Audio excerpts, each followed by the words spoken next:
sun don't ask for permission to rise. It just paints the gold across the Kansas skies. And Dad was the same in his denim and dust, a man built on quiet, a man built on trust. He'd wake up at 5 before the birds sang. I'd hear the old screen door give a rhythmic clang. No good morning speeches, no sermon to hear, just the sound of his boots making everything clear.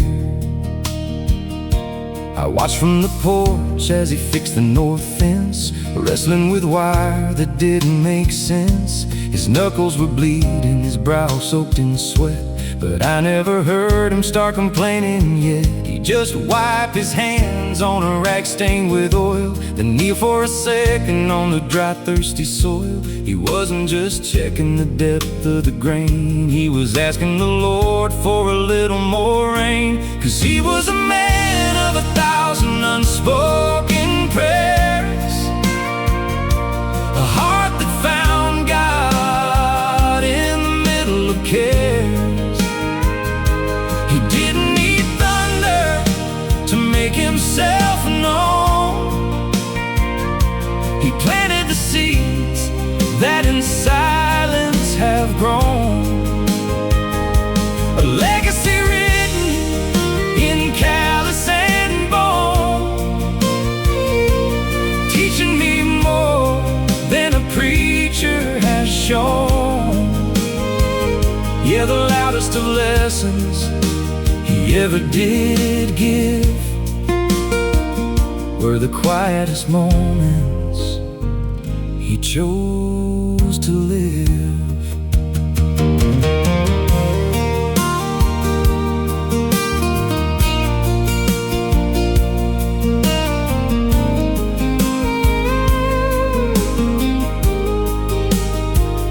When the bank came a-calling in the drought of '94, I saw him standing by the kitchen door. Mom was in tears, her hands in her hair, but Dad just reached out and kept her right there.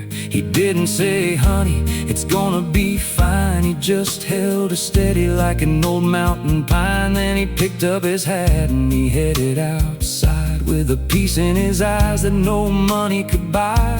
I remember the Sunday I told him I'd strayed, that I'd broken the promises we both had made. I waited for lightning, I waited for pride, but he just sat down and he pulled me aside. He handed me a shovel, pointed toward the old oak, and we dug in the garden till the silence broke.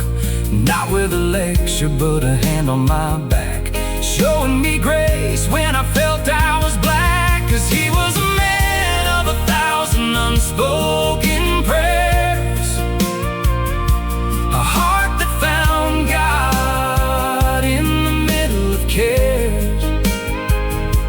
He didn't need thunder to make himself known.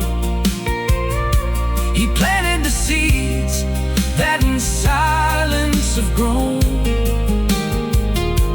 a legacy written in callous and bone,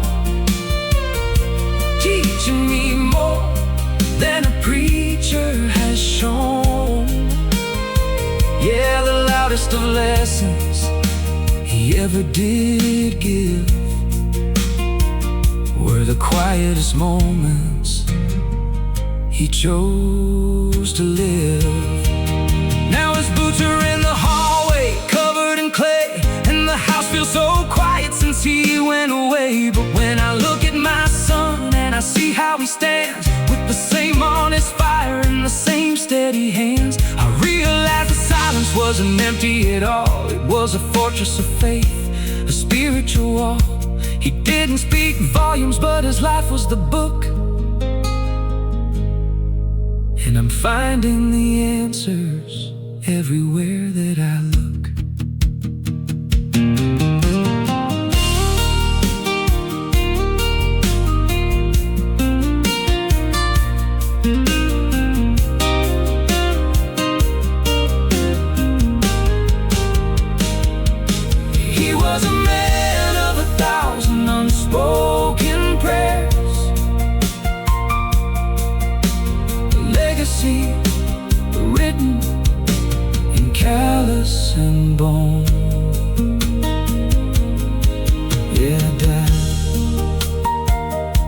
finally heard what you were saying.